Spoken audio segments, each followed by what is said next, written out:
Ya yo les he echado la historia. Los estudiantes que trabajaban aquí me dijeron para ayudarlo a él: profesor, Jesús no sabe ni prender la computadora. Sépanlo. Ahí hasta, miren lo que un estudiante que no sabía aprender la computadora ha hecho. Escribió su programa en el 77 y en el 2024, 14 años después, todavía hay gente usando su programa. Ella fue mayor, trabajó 4 años después, cogió el programa de Jesús y lo corrió hasta que se casó. Caso y caso y caso y caso. Ella era muy persistente. Él trabaja más que todo en cuestiones de mantenimiento. Está dando clases en Colombia. Quiere venir a dar clases aquí. Pero ahora las cosas aquí no son muy rápidas. Y está tardando mucho. Él me dice que está muy interesado. Lamentablemente, mantenimiento es más hacia industrial. El industrial está en Venezuela. Entonces, no es fácil, pero ese quiere venir de nuevo. Rojas y Sánchez escribieron la primera versión del código para flujo turbulento. ¿Qué le faltó a ellos? Poner obstáculos en una corriente. O sea, la versión de ellos resolvía problemas en conductos, tuberías, ductos, pero no permitía que ustedes pusieran un obstáculo. Eso lo hizo Mengele. Y esa es la parte más difícil. En el 2006, estos dos estudiantes, Cadena y Zurich, hicieron un preprocesador para el programa que hizo González, no para el programa que hizo Rojas y Sánchez.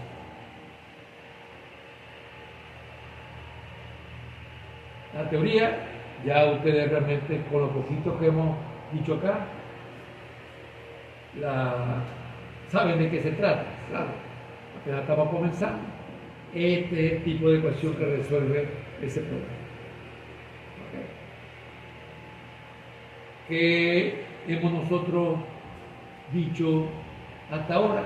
¿Cómo resolver esta parte? Igual a cero.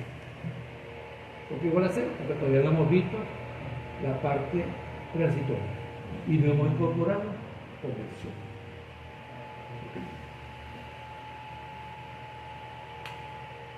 Pero ya nosotros sabemos que esa ecuación da para energía, para convección, para continuidad, para flujo de masa y para modelo de turbulencia.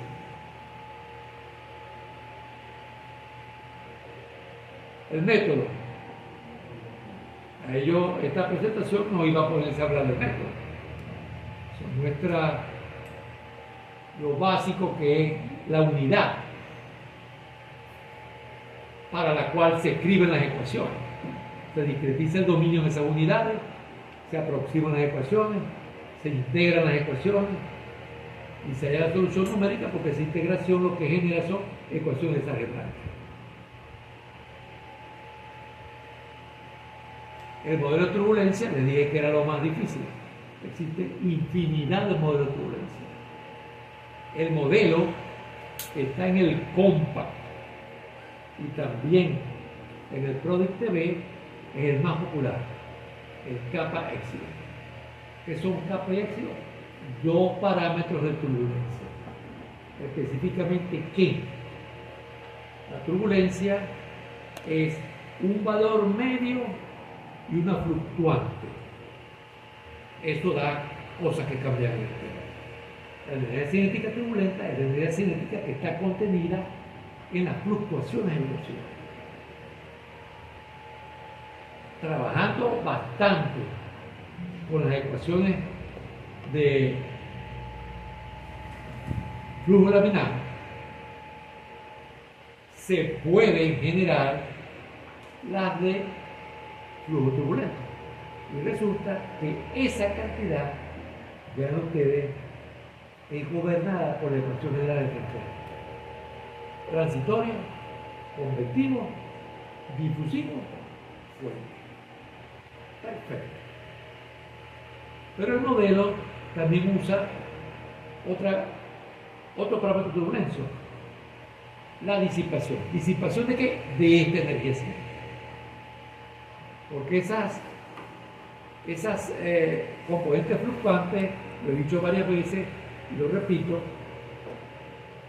se pueden visualizar como producto de la generación de pequeños remolinos de diferentes escalas, pero no son remolinos como que nosotros formamos con una licuadora, por decir algo. Y esos pequeños remolinos es puro desorden, porque ellos vienen, aparecen, desaparecen, se dividen, se unen. Entonces quiere decir que eso es como una población que nace, vive, se multiplica y muere. Entonces, eso, a pesar de lo complicado que luce al decirlo de esa manera, se puede modelar matemáticamente. Y se puede entonces modelar su disipación. Y, aleluya, la ecuación vuelve a ser un caso particular de la ecuación. Entonces, eso cae de maravilla.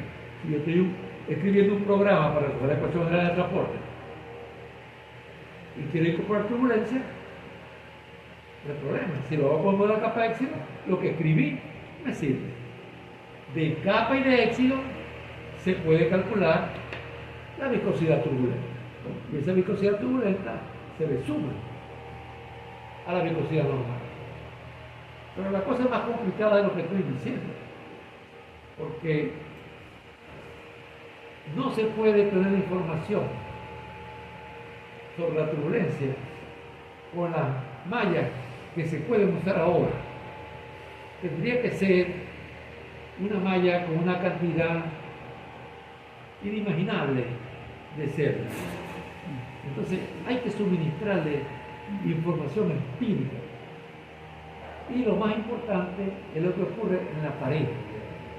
Porque si la pared está fija, entonces la velocidad allí debe ser cero. Si yo me alejo un poquito de la pared, la velocidad va a crecer.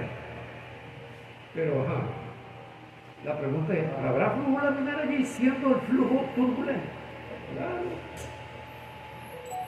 Entonces hay una capa muy delgadita que está pegada a la pared.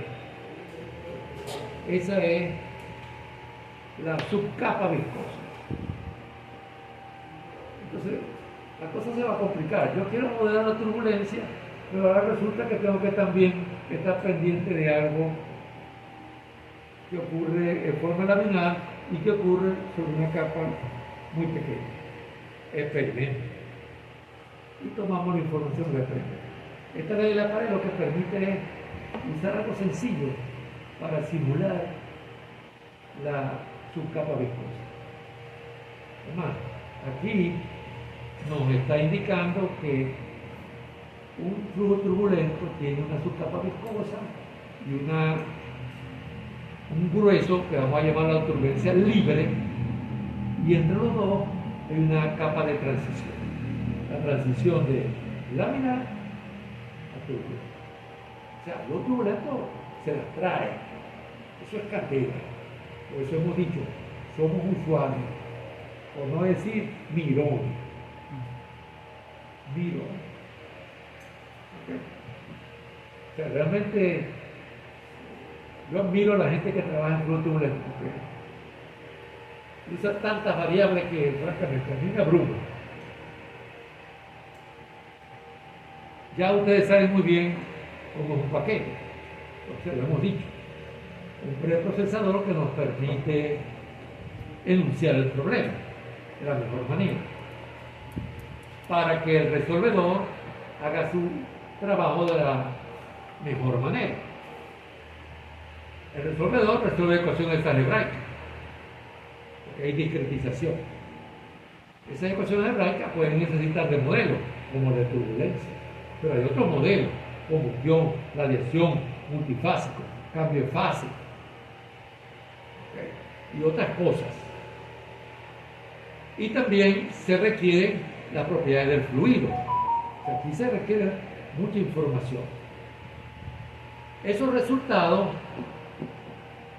pueden ser números y números y números en a lo mejor millones de ceros. ¿Cómo podemos mirar eso? En forma numérica. Muy importante el postprocesamiento gráfico, que nos muestra los resultados gráficamente, porque es verdad, una imagen dice más que 1000 palabras. Aquí una imagen puede decir más que 1.000.000 de números. Ya lo vamos a ver en esta misma presentación. Pero además, de pronto yo no estoy interesado en cuánto vale la velocidad o la temperatura aquí y allá, sino cuánto vale el número de nozzles. Porque a mí me explicaron en transferencia de calor que como el número de nozzles yo puedo tener una buena idea de la cantidad de calor que se está transfiriendo. Y si domina la convección o domina la conducción. O sea, hay parámetros que son globales y dan mucha información. Eso no me lo va a dar directamente la simulación. La simulación es como hacer un experimento. Pero yo tomo mediciones en distintas partes.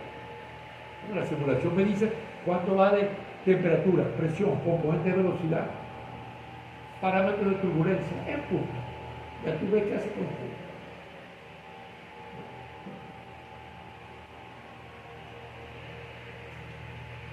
¿Qué hizo él?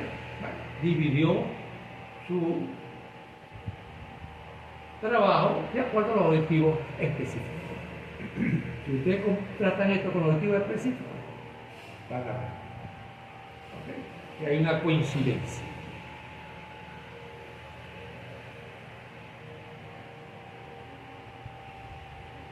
Yo también les dije, creo que sí, yo le propuse a Diego que trabajara con alguien porque era mucho trabajo. Yo no, eso es lo que me van a entorpecer. Yo creo que él no quería, como tiene ese ritmo de trabajar un poco tranquilo, no quería nadie que lo estuviese pullando, ¿no? Porque a veces cuando las tesis son dos hace falta que puye. ¿Qué pasó? Nunca vamos a terminar. Eso tranquilito. Eso no significa, no necesariamente es malo, pero en ese momento no puede ser tan tranquilo, ¿verdad? Ok. Entonces, su paquete está dividido en tres partes.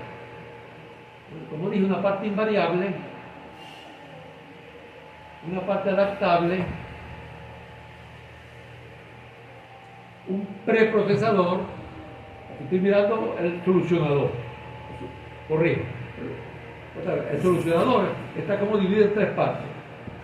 Una parte invariable, una parte adaptable y una parte que es un mecanismo que tiene el programa en el cual está escrito esto, que es Fortran, para compartir información entre la parte invariable y la solución adaptable.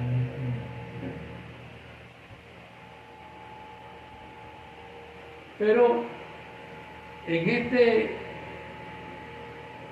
esto que está aquí, esto realmente uno lo puede considerar como parte del preprocesador, si lo quiere, porque aquí está enunciando el problema. ¿Okay? Pero realmente aquí hay programación. Pero quiere decir que cada vez que yo vaya a usar el TV 2.0 va a estar acá. No. Como van a ver, esto era el Project TV solo cuando se escribió por vez primera. La segunda versión ya sí tiene un preprocesador. Pero es bueno que miremos cómo luce la parte de programación a través de un diagrama de flujo. Esta es la parte adaptable. Y está dividida en 6 partes a su vez. Y esta es la parte invariable. Si nos guiamos por los cuadritos, aquí es donde está el grueso de todo. Esto no tengo yo que tocarlo. Aquí nos pudiéramos poner a decir lo que hace cada quien, pero no lo vamos a hacer. Pero con estos nombres, que son en la parte adaptable, que quizás nosotros lleguemos a escribir alguna que otra, quizás no, vamos a escribir alguna que otra, sí puedo ver la malla, cómo arrancar, hacer cosas, qué pasa con la densidad, qué pasa en los contornos, cómo va a ser la salida y qué pasa con cada variable. ¿Cómo es eso? ¿Qué pasa con cada variable? El programa resuelve la ecuación de transporte. Esa ecuación de transporte tiene una versión para temperatura, tiene una versión para cada una de las componentes de velocidades, y una versión para la ecuación de continuidad. Y tengo que decir al programa cuáles va a resolver. La parte invariable sabe cómo manejar la parte de continuidad. La conservación de la masa es un caso particular de la de transporte, pero difiere de cualquier ecuación de transporte. ¿Okay? Porque no tiene el término difusivo. Y es bueno que lo repita. Si yo tengo dos especies en un fluido, hay difusión de masa de la zona de mayor concentración de una especie a la de menor concentración de la misma especie. Pero si yo tengo aquí pura agua, H2O, no hay difusión de masa. Difusión, no hay. El agua es 100% agua en todas partes porque es H2O. Entonces la ecuación de conservación de la masa para el fluido como un todo no puede contener términos difusivos, pero sí puede escribir una ecuación de conservación de la masa de especies. Es así, porque ahí sí puede haber difusión, una por una. Nosotros como interesados en ingeniería mecánica, ¿habrá un caso donde haya especies? Por supuesto, combustión. Están los reactantes y están los productos. Y conviven. Es decir, en un mismo ambiente, como es la cámara de combustión, de una turbina acá, por poner un ejemplo, hay una parte donde están los reactantes sin haber entrado en reacción. Y en otra parte están los productos de combustión. Y en otra parte se está dando la combustión. Entonces, cada situación amerita que nosotros miremos con cuidado qué es lo que vamos a resolver. Esta es la variable más importante, la parte más importante de la subrutina adaptable.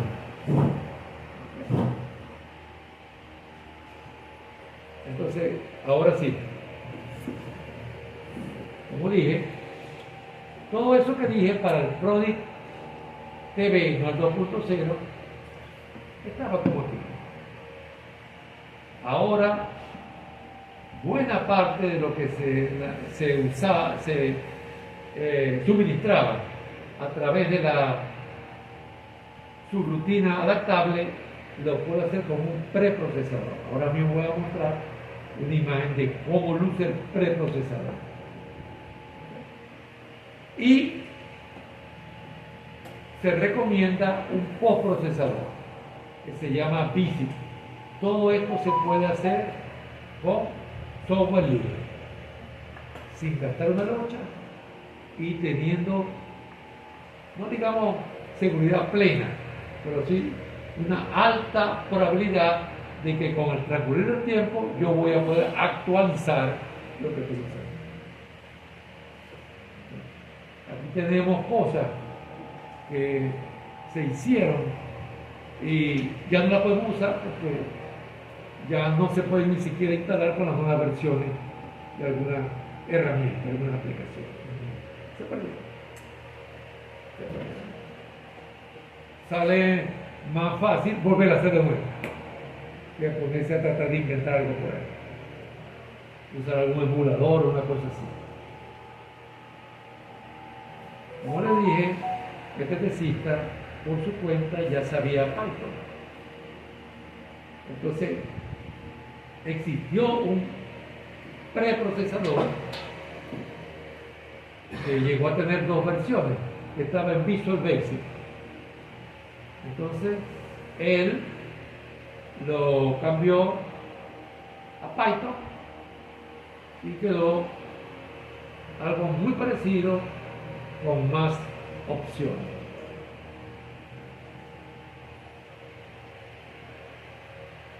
Aquí está un ejemplo de cómo luce ahora el preprocesador. Son formularios.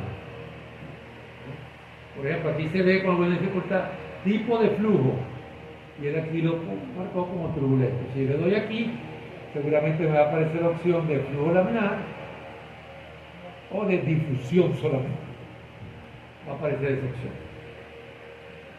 ¿Okay? Aquí sí no recuerdo qué es lo que dice aquí. ¿Qué puede leer? Ah, sí. Esquema de bajo orden, ¿lo ven? Ahí puedo poner yo lo que acabamos de ver en la teoría.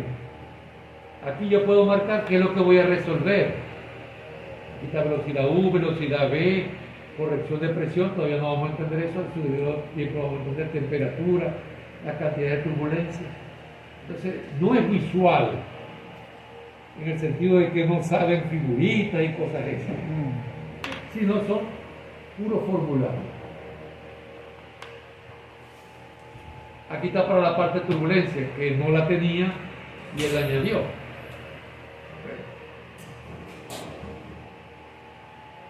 Aquí está la parte de nodos internos, pero esta parte no está todavía completamente automatizada.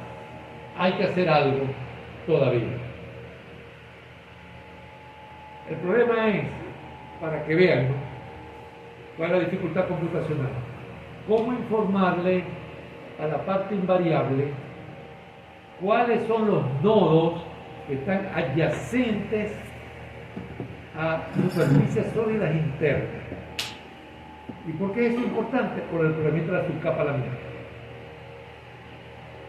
Está ese nodo que yo he puesto lo suficientemente cerca de la pared como para que yo tenga que estar pendiente de la ley de pared.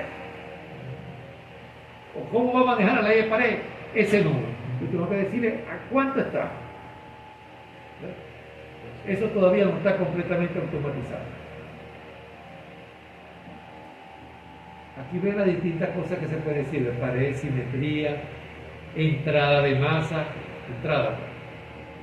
salida de masa, nodos internos. ¿Lo ven?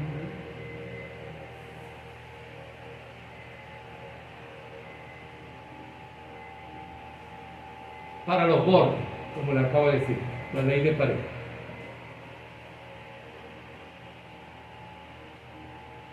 ¿Qué hacía el preprodio 2.0? Me daba todo en forma de su rutina adaptable. Aquí está una partecita de begin, escrito en Fortran. ¿Okay? ¿Cómo luce esta información, una información semejante a esta ahora? Un archivo de texto. Dice, por ejemplo, en cuántos segmentos se ha dividido el borde, cuál es la longitud de cada segmento, qué tipo de condición de borde está. ¿Ven ustedes? Puedo decir pared, de simetría, salida de masa, entrada de masa. Todo eso lo puedo decir. Puedo especificar la velocidad, cuando haya velocidad. Puedo pronunciar el tipo de condición de borde. Todo eso ahora queda en forma de un archivo de texto. que tiene la virtud que si yo cambio el numerito este, que lo puedo hacer sin ninguna dificultad, yo puedo hacer un análisis de sensibilidad de eso. ¿Ok? Creo que el preprocesador tiene una fallita, y es que no me permite leer esto para yo modificarlo desde el preprocesador. Parece que cualquier modificación tengo que hacerla aquí, pero no estoy seguro. Nos tocará a nosotros verificar, porque vamos a trabajar con el preprocesador y con el paquete como si fuera una versión beta, que queremos detectar si hay algún inconveniente. La parte invariable la movió de Fortran 77 a Fortran 90. Si ustedes le preguntan a un programador normal y corriente qué pasa con el Fortran, dice, eso está obsoleto, olvídate de eso, porque está equivocado. Okay. El Fortran 90, todavía 90, parece muchos años atrás, se mantiene a un ritmo que quizás supera el Fortran 77. El Fortran 77, desde aquí, son 13 años. Fue el rey indiscutible de programas que hacen muchos cálculos. El Fortran 90 también. ¿Quién ha sido competencia del Fortran? El C. Y ahora el Python. ¿Por qué? Porque el Python es un lenguaje adaptado para manejar grandes cantidades de datos. Pero el Fortran no es manejar simplemente